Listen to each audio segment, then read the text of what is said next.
নমস্কার, আমি চন্দ্রা। আমার এই চ্যানেলটির নাম গল্প পাঠে মৌ। আজকে পাঠ করছি শ্রী আশুতোষ মুখোপাধ্যায়ের কাল তুমি আলেয়া। গল্প পাঠ যদি আপনাদের ভালো লেগে থাকে তাহলে চ্যানেলটিকে অবশ্যই লাইক, শেয়ার ও সাবস্ক্রাইব করে পাশে থাকবেন এবং আপনাদের মূল্যবান মতামত কমেন্টের মাধ্যমে জানাবেন। শুরু করছি। সোনা বৌদি না সোনা বৌদি থাক, চারুদি। সকাল থেকে সোনা বৌদির কাণ্ড কারখানায় চারুদিকে মনে পড়েনি। ঠিকানাপত্তর নিয়ে রেখেছে চারুদি। বারবার আসতে বলেছে আবার।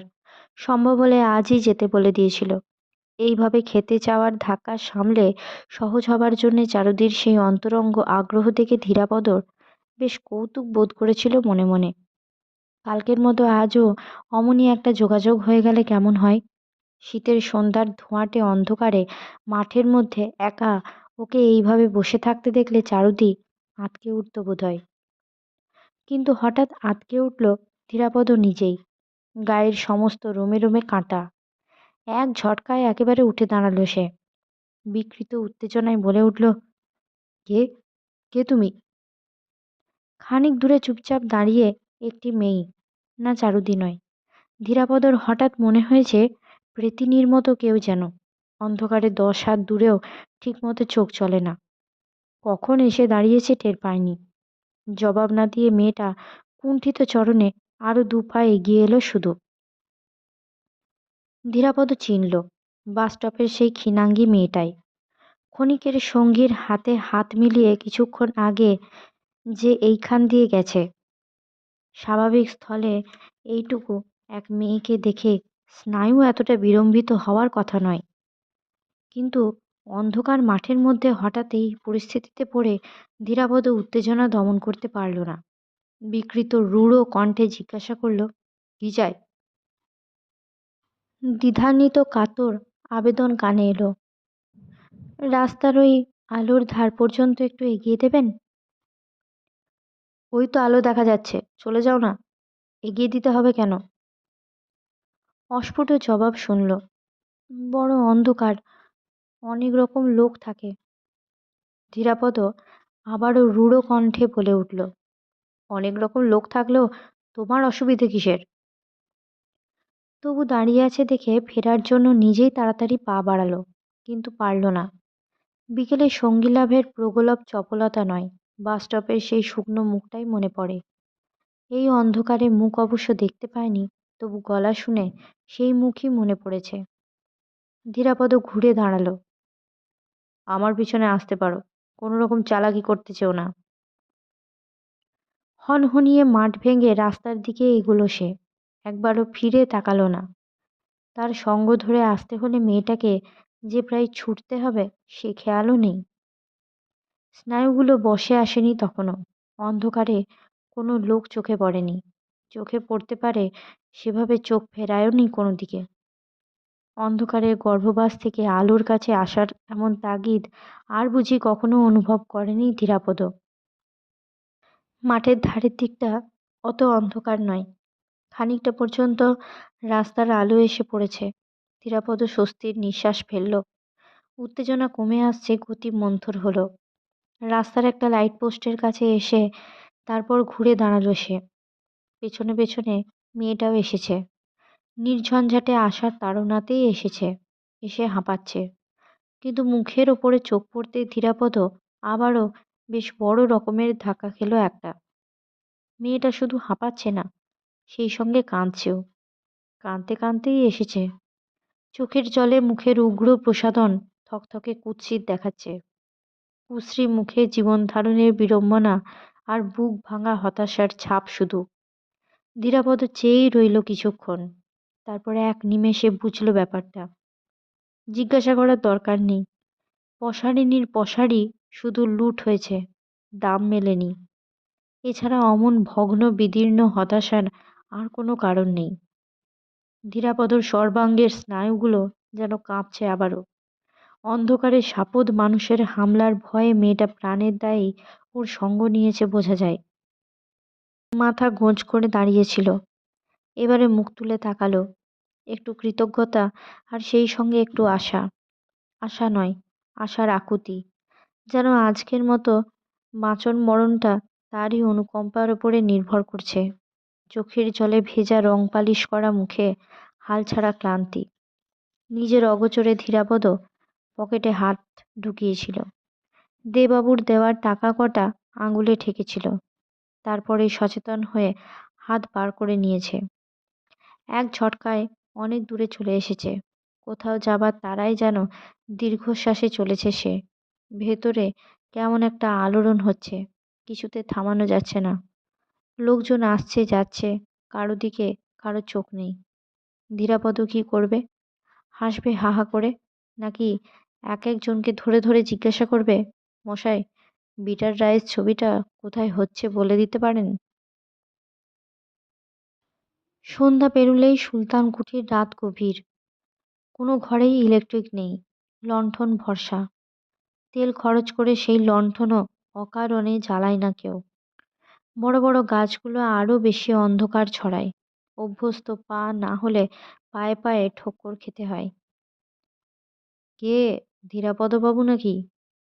ধীরাপদ অন্যমনস্ক ছিল বলেই চমকে উঠল। নইলে চমকাবার মতো কেউ নয়। রমণী পণ্ডিতের গলা। কদমতলার বেঞ্চিতে বসে আছেন। অন্ধকারে বসে আছেন বলেই ওকে দেখতে পেয়েছেন। ধীরাপদর তাকে দেখতে পাওয়ার কথা নয়। অনিচ্ছা সত্ত্বেও বেঞ্চির সামনে এসে দাঁড়ালো। এই ঠান্ডায় বসে যে? এমনি। ঘরে কি আর নিরিবিলিতে হাত পা ছড়িয়ে দুদণ্ড বসার জো আছে? তা এই ফিরলেন বুঝি? বেরিয়েছেন তো সেই সকালে। হ্যাঁ, বসবেন? বসুন না একটু, দুটো কথা কই। কি আর এমন ঠান্ডা? সুলতান কুঠির এলাকায় বসে রমণী পণ্ডিত ইদানীংকালের মধ্যে ওর সঙ্গে গল্প করার বাসনা প্রকাশ করেছেন বলে মনে পড়ে না। রাতে একাদশী শিকদার আর শকুনি ভট্টাচ নিজেদের ঘরের বাইরে গলা বাড়াবেন না, এটুকুই ভরসা বোধ হয়। ধীরাপদ বলল, না আর বসবো না, ঘরে যাই। ও আচ্ছা, খুব ক্লান্ত বুঝি? যান তাহলে, আর আটকাবো না। কিন্তু একেবারে কিছু না বলার জন্যে ডাকেননি। ধীরাপদ ঘরের দিকে পা বাড়ানোর আগে নিরর্থক হাসলেন। তারপর চাপা গলায় বললেন, ইয়ে, এদিকে তো আজ খুব ঘটা করে হঠাৎ এক ব্রত সাঙ্গ হলো শুনলাম। বরচাজ মশাই আর শিকদার মশাইকে খুব খাইয়েছেন নাকি? আবারও হাসলেন। যে রাজ্যে গাছ নেই সেখানে আর গাছও গাছ। সুলতান কুঠিতেও ব্রাহ্মণ বলতে ওরাই। তা বলিহারি বুদ্ধি মশাই, ব্রত টতোর কথা কিছু জানতেন নাকি? গনুবাবুর সঙ্গে এত কথা, মানে কত সময় কথা হয়, ব্রত টতোর কথা তো কখনো শুনিনি। ধীরাপদকে নিষ্পৃহ দেখে সামাল দিতেও চেষ্টা করলেন। অবশ্য নিন্দের কিছু নেই, আত্মানং সততং রক্ষেত। আত্মরক্ষা তো করতেই হবে, যেভাবে পিছনে লেগেছিলেন ওরা। তাছাড়া থাকতেও পারে ব্রত, কি বলেন? কিছু না বলে ধীরাপদ ফেরার উদ্যোগ করল, কিন্তু রমণী পণ্ডিতের বক্তব্য শেষ হয়নি তখনও। সামনের দিকে আরেকটু ঝুঁকে বললেন, আপনাকে আবার শোনাচ্ছি কি? আপনি তো সবই জানেন। আপনিই তো সকালে বাজার করে দিয়ে গেছেন শুনলাম। কে যেন বলছিল, শুকলাল। ব্যবসার জন্য একটা ঘরের খোঁজ করার কথা বলতে গেছিলাম শুকলালকে। ওই বলল, তা আপনারও তো তাহলে নেমন্তন্ন ছিল, অথচ ফিরলেন তো দেখি একেবারে সন্ধ্যা কাবার করে। ধীরাপদ কিছু বলার আগেই সাগ্রহে আরো হাতখানেক সরে এসে উৎফুল্ল কণ্ঠে জিজ্ঞাসা করলেন, জবাব দিলেন বুঝি? হ্যাঁ, বেশ করেছেন। আপনাকে ওদের মতো হাঁ ভাতে ভেবেছে আর কি। হাত না দেখালেও কপাল দেখেই বুঝতে পারি আমি, আপনার অনেক হবে। আমার কথা মিলিয়ে নেবেন একদিন। আচ্ছা, ঘরে যান আপনি, আর বিরক্ত করব না। আমিও উঠব ভাবছি। ঘরে ঢুকে ধীরাপদ হাঁপ ফেলে বাঁচল। কষ্ট করে আলো জ্বালার তেমন দরকার ছিল না, ইচ্ছেও ছিল না। তবু ঘরে ঢুকেই কোণের হ্যারিকেনটা জ্বেলে দিল। গড়ের মাঠের সেই অন্ধকার এখনো যেন চেপে বসে আছে। এখানকার এই অন্ধকারের জাত আলাদা অবশ্য, তবু অন্ধকার অন্ধকারই। ভূমিশয্যা পাতায় আছে, পাতায় থাকে। সরাসরি কম্বলের নিচে ঢুকে পড়ল। এখন শীত করছে বেশ। বেচারা রমণী পণ্ডিত। দুটো লোককে নেমন্তন্ন করে এই একটা লোককে বাদ দিল কেন সোনা বৌদি? ওর বদলে না হয় তাকেই বলতো। ওর জেনে শুনেই এরকম এক একটা কাণ্ড করে সোনা বৌদি। বললেই ঝামেলা চুকে যেত। ঘরের খোঁজে আর তাহলে শুকলালের কাছে যেতেন না ভদ্রলোক। এই ঠান্ডায় বাইরে বসে থাকতেন না। খুব হতেই পারে ওই জন্য অন্য দুজনের থেকে একটু ঠান্ডা মেজাজের বলে নেমন্তন্নের বেলাতেও অবহেলা। দরজা ঠেলে সন্তর্পণে ঘরে ঢুকল ৮ বছরের উমারানী। ঘরের বাসিন্দাটি ফিরেছে টের পেয়ে শুভাগমন। রাতে তাড়াতাড়ি ফিরলেই ও গল্প শুনতে আসে। গত কটা দিনের মধ্যে আজই সকাল সকাল ফিরেছে ধীরাপদ। কিন্তু আজ যেন ঠিক গল্প শোনার তাগিদে আসা নয় উমারানীর। ডাগর ডাগর চোখ দুটিতে কিছু একটা কৌতূহল চিকচিক করছে। মানুষটা চেয়ে আছে দেখে সরাসরি একেবারে বিছানায় না বসে একটু দূর থেকেই জিজ্ঞাসা করল, ধীরুদা, ঘুমোচ্ছ নাকি? ধীরাপদ প্রায় গম্ভীর মুখেই জবাব দিল, কি মনে হয় ঘুমোচ্ছি? না। আয় বস। ইচ্ছে ষোলো আনা, কিন্তু ঠিক যেন সাহসে কুলোচ্ছে না। ফিরে আধা ভেজানো দরজার দিকে তাকালো একবার, তারপর আরেকটু এগিয়ে এসে বলেই ফেলল, মা যদি বকে? এইটুকু মেয়েও জানে কিছু একটা গোলযোগের ব্যাপার ঘটেছে। ধীরাপদ জিজ্ঞাসা করল, মা কেন বকবে? উমারানীর আর দূরে দাঁড়িয়ে থাকা সম্ভব হলো না। মাটির ধার ঘেঁষে শয্যায় এসে বসল। তারপর অনুযোগের সুরে বলল, তুমি যে আজ খুব খারাপ কাজ করে ফেলেছ। কথা বাড়ানো উচিত কি অনুচিত ভাবার আগেই পরের প্রশ্নটা মুখ দিয়ে বেরিয়ে গেল, কিরকম খারাপ কাজ? উমারানী গড় গড় করে বলে গেল, তুমি খেতে এলে না, তাই মাও খেলো না। বাবা তখন মাকে বকলো, আর মা বাবাকে খুব বকলো। বাবা তারপরে অফিসে চলে গেল, আর মা সমস্ত দিন না খেয়ে শুয়ে থাকলো। কত খাবার হয়েছিল আজ জানো? কাকা একটা ভালো রকমের ভোজ ফসকেছে, এইটুকুই বক্তব্য। কিন্তু শেষটুকু আর কানে যায়নি। সকালের সেই অস্বস্তিটাই মুহূর্তে দ্বিগুণ হয়ে উঠল। এরকম পরিস্থিতি দাঁড়াতে পারে ধীরাপদর কল্পনার বাইরে। বিব্রত বোধ করছে বলেই বিরক্ত আরও বেশি। নিজেরা ঝগড়াঝাটি করে যত খুশি না খেয়ে থাকুক, ওকে নিয়ে টানাটানি কেন?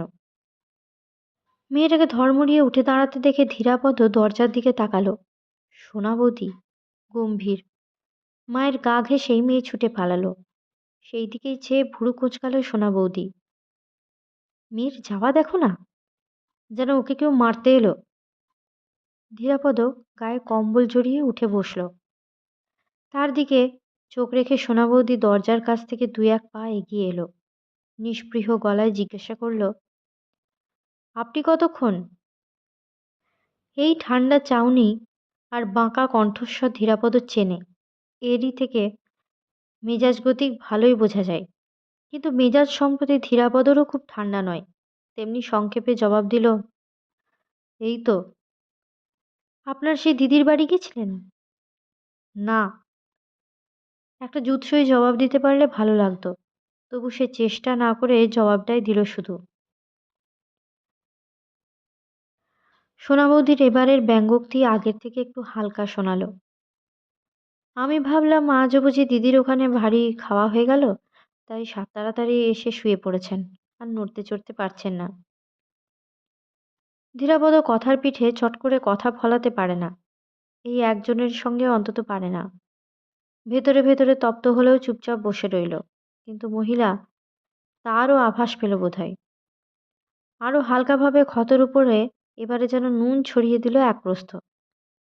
আর সকাল থেকে এ পর্যন্ত শুধু মাঠের হাওয়া খেয়েই কাটলো তাহলে? এবারে জবাব দিল ধীরাপদ। বলল, হ্যাঁ, কিন্তু আপনার তো তাও জোটেনি শুনলাম। কাজ হয়েছে। থতমত খেয়েছে একটু। হ্যারিকেনের অল্প আলোয় মুখখানা কঠিন দেখাচ্ছে এবারে।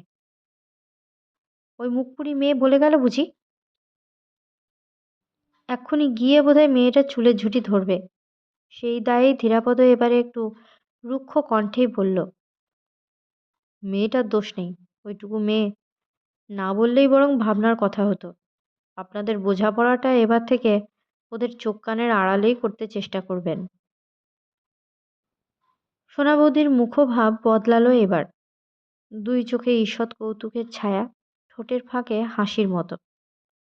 মেয়েটার ফাঁড়া কাটল বোধহয়। চুপচাপ দেখল খানিক, তারপর লঘু বিদ্রূপের সুরেই বলল, পুরুষ মানুষের ঠমক তো একটু আধটু আছেই দেখি, তবু এমন অবস্থা কেন? চকিতে মুখ তুলে তাকালো ধীরাপদ, আর সঙ্গে সঙ্গে সুর পাল্টে সোনা বৌদি ঝাঁঝিয়ে উঠল প্রায়। দয়া করে উঠে হাত মুখ ধোবেন, না সব ড্রেনে ফেলে দিয়ে একেবারে নিশ্চিন্ত হব? মুহূর্তে একটা বিড়ম্বনার মধ্যে পড়ে ধীরাপদ একেবারে যেন হাবুডুবু খেতে লাগলো। এইখানেই সোনা বৌদির জিত, আর এইখানেই ধীরাপদ হেরেও আনন্দ। এইটুকু যেতে বসেছে বলেই যত যন্ত্রণা।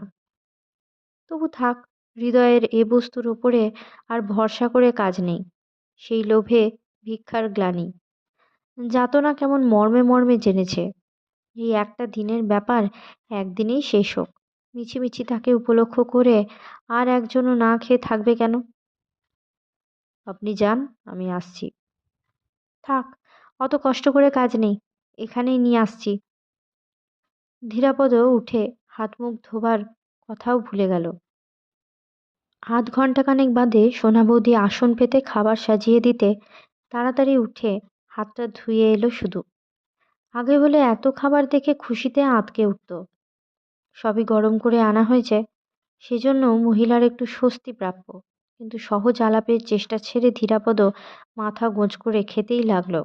তাও অস্বস্তিকর। অদূরে বসে সোনা বৌদি চুপচাপ দেখছে।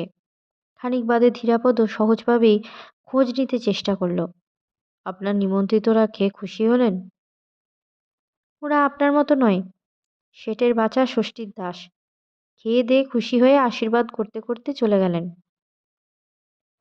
ওদিকের গাম্ভীর্য তরল হয়েছে, ফলে ধীরাপদ নিজেও সহজ বোধ করল একটু।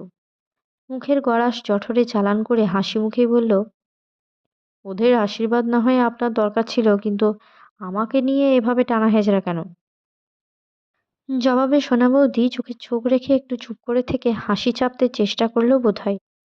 একটা ছদ্ম নিঃশ্বাস ফেলল, তারপর বলল, সখাচার সুদর্শন, তার সঙ্গে কি সাজে রণ? আহারের দিকেই ঝুঁকতে হলো আবারও। সোনা বৌদি সংস্কৃতজ্ঞ পণ্ডিতের মেয়ে। সুলতানকুটিতে সংস্কৃত ভুলি দুই একটা শকুনি ভরচা যা রমণী পণ্ডিতই আওড়ায়, কিন্তু সোনা বৌদির বাংলা বচনের ভাণ্ডারটি বড় ছোট নয়। মেজাজ প্রসন্ন থাকলে কথায় কথায় ছড়া পাঁচালির ঘায়ে অনেকেই নাজেহাল করতে পারে, এমন অনেক শুনেছে ধীরাপদ। তবু আজ অবাক একটু, ওর আজকের আচরণে মহিলার শেষ পর্যন্ত খুশির কি কারণ ঘটল? নিরীহ মুখে এবারে সোনা বৌদি জিজ্ঞাসা করল, ওদের আশীর্বাদ আমার দরকার ছিল কেন? প্রণাম আর নিমন্ত্রণও দেখে ভাবলাম। হুম। যেভাবে ভুরু কুঁচকে শব্দটা বার করলো, তার সাদা অর্থ বুদ্ধির দৌড় তো এই। ধীরাবদর ঠিক বিশ্বাস হলো না, তবু এ নিয়ে কথাও বাড়ালো না। হঠাৎ রমণী পণ্ডিতকেই মনে পড়ে গেল। বলল, যে জন্যে নেমন্তন্ন করুন, আর এক বেচারিকেই বা বাদ দিলেন কেন? দুঃখ করছিল। দু চোখ প্রায় কপালে তুলে ফেলল সোনা বৌদি। কাকে বাদ দিলুম? ওই বিটলে গণৎকারকে? হ্যাঁ, এই ঠান্ডায় কদমতলার বেঞ্চিতে চুপচাপ বসেছিলেন দেখলাম, মনে বড় লেগেছে। শোনামাত্র চকিতে সোনা বৌদি বাইরের অন্ধকারের দিকে দৃষ্টি নিক্ষেপ করল। একটা দরজা ভেজানো ছিল, চোখের পলকে উঠে গিয়ে সেটাও শটান খুলে দিয়ে বাইরের অন্ধকারের দিকে চেয়ে দাঁড়িয়ে রইল। ধীরাপদ অবাক, বলল, এতক্ষণে উঠে গেছেন? দরজা খোলা রেখেই সোনা বৌদি ফিরে এলো। মুখ এরই মধ্যে গম্ভীর আবার। বলল, অন্ধকারে দেখা যাচ্ছে না, কিন্তু বাজি রাখছি গিয়ে দেখে আসুন এখনো ঠিক বসে আছে। আপনাকে আসতে দেখে উঠে যাবে? কতটা যত্ন আত্তি করছি দেখবে না? জায়গা মতো জ্যোতিষী ফলাবে কি করে তাহলে? দেখুক, ভালো করে দেখুক। রাগের মাথায় ও হেসেই ফেলল। হাঁ করে দেখছেন কি? ফাঁক পেলেই পুকুর ধারে ফিসফিস। গণনায় চাকরির ডবল উন্নতিটা ফলেছে, স্ত্রীর অবনতিটাই বা ফলবে না কেন? মস্ত জ্যোতিষী যে। যত জ্বালা ঘরের জ্বালা, নইলে ওই দুই বুড়োকে আমি কেয়ার করি ভাবেন? ধীরাপদ চেয়ে আছে আর হাঁ করেই আছে। খাওয়া হয়ে গেছে। জায়গাটা মুছে দিয়ে থালা বাটি নিয়ে সোনা বৌদি চলে গেল। ধীরাপদও উঠেছে, হাত মুখ ধুয়ে আবার শয্যায় এসে বসেছে, কিন্তু বাহ্য জ্ঞান লুপ্ত যেন তখনও। এমন এক উলটপালটের মধ্যে গনুদার কথা তো একবারও মনে হয়নি তার। একটু স্বার্থপর হলেও সাদাসিধে মানুষ বলেই জানে, কিন্তু আসল ঘাটা এসেছে সেখান থেকেই। তারই কান বিষিয়েছে রমণী পণ্ডিত। তাই তো স্বাভাবিক। ধীরাপদ ভাবেনি কেন? রমণী পণ্ডিত শোধ নিয়েছেন। ধীরাপদই তো চক্রান্ত করে কোণা ঘরে ঠেলেছিল তাকে। ওই দুই বুড়োর কাছে নাজেহাল করে ঘর ছাড়া করেছিল। রাগ আর তার কার উপরে? ভাবনায় ছেদ পড়ল। সোনা বৌদি আবার এসেছে। হাত কতক দূরে বসে ভনিতা বাদ দিয়ে সোজাসুজি বলল, কথা আছে, মন দিয়ে শুনুন। মন দিয়ে শোনার মতো মনের অবস্থা নয়। ধীরাপদ তাকালো শুধু। এভাবে শরীর মাটি করে কটা দিন আর চলবে? কালই একটা কুকার কিনে নিন, কিন্তু শক্ত কাজ নয়। দু একদিন দেখলেই পারবেন। এই টাকাটা রাখুন। হাত বাড়িয়ে এক পুরনো খাম এগিয়ে দিল। সেটা নেওয়া দূরে থাক, শোনা মাত্র ধীরাপদ সংকোচে তটস্থ। খামটা সোনা বৌদি তার কোলের উপরে ফেলে দিয়ে বলল, লজ্জা করতে হবে না, আমি দান খয়রাত করতে আসিনি। এটা আপনারই টাকা। মাস খরচ বাবদ 10 টাকা করে বেশি দিতে শুরু করেছিলেন কেন? কথাবার্তাগুলো বিনতো বুঝি? সেই টাকা সরিয়ে রেখেছি। আপনার কাছে থাকলে কি আর থাকতো? অবশ্য আমারও খরচ হয়ে গেছে কিছু। 150 টাকা আছে এখানে। গোটা 30 টাকা আপনি আরও পাবেন। এত বড় ঘরে এই লণ্ঠনের আলোটুকু কি বড় বেশি জোরালো মনে হচ্ছে ধীরাপদর? দুই হাতে করে নিজের মুখটা ঢেকে ফেলতে ইচ্ছা করছিল বারবার। নিজের কাছে নিজেকে ছোট মনে হলে বিষম লজ্জা। যাবার আগে সোনা বৌদি আবারও কুকারের সম্বন্ধে কি বলে গেল কানে ঢোকেনি। একসময় খেয়াল হতে দেখে শূন্য ঘরের শয্যায় স্থাণুর মতো বসে আছে সে। উঠে আলো নিভিয়ে কম্বল টেনে শটান শুয়ে পড়ল। আর কোনো ভাবনা নেই, কিচ্ছু না। স্নায়ুর উপর দিয়ে আজ অনেক ধকল গেছে। কাল ভাববে, কাল। কিন্তু জোর করে ঘুমের চেষ্টা বিড়ম্বনা। বাইরে একটানা ঝিঝির ডাকে নৈশ স্তব্ধতা বাড়ছে। আরও রাচ্ছন্ন চেতনা যেন সজাগ হয়ে উঠছে ক্রমশ। রমণী পণ্ডিত ভুল বলেননি। সোনা বৌদির ব্রতটত কিছু নয়, কিন্তু ভুল তার অন্যত্র হয়েছে। নেমন্তন্ন করে খাইয়ে শকুনি ভট্টাচার একাদশী শিকদারের মুখ বন্ধ করতে চায়নি সোনা বৌদি। মুখ বন্ধ করতে চেয়েছে রমণী পণ্ডিতেরই। শুধু গনুদার কানেই বিষ ঢেলে ক্ষান্ত হননি ভদ্রলোক। ওই দুজনকে রসদ জুগিয়ে এবারে উনিই সক্রিয় করে তুলেছিলেন তাতে সন্দেহ নেই। সেই জন্যই অমন প্রণামের ঘটা, আর সেই জন্যেই অমন অভিনব ব্যবস্থা। আর সব কিছুই শুধু ওরই জন্য, শুধু ধীরাপদরই জন্য। কম্বল ফেলে দিল। গরম লাগছে। ঘরের বাতাসও যেন কমে গেছে। নিঃশ্বাস নিতে ফেলতে অস্বস্তি। বালিশের নিচে টাকার খামটা। হাতটা যেন পঙ্গু হয়েছিল। তুলে ওটা ফেরত দিতেও পারেনি। থেকে থেকে ওটাও যেন মাথায় বিঁধছে। ঘরের মধ্যে নিঃশব্দচারী কার যেন আনাগোনা। কে? কে রে তুই? রনু? বোবা আলোড়ন। ধীরাপদর মনে হলো রনু এসে বসেছে তার শিয়রের কাছে। যেমন ও বসত তার রোগশয্যায়। মেরুদণ্ডে খুন ধরা রনু নয়, নিঃশঙ্ক তরতাজা। নিটোল দুর্ভেদ্য অন্ধকারে দু চোখ টান করে চেয়ে রইল ধীরাপদ। কান পাতল। একটানা ঝিঝির ডাক আর ফিস ফিস জিজ্ঞাসা, কি হে সোনাবতী কেমন? আজকের মতো গল্প পাঠ এই পর্যন্তই। নিয়ে আসবো পরবর্তী অংশ পরবর্তী ভিডিওতে। সকলে ভালো থাকবেন, সুস্থ থাকবেন এবং পাশে থাকবেন। নমস্কার।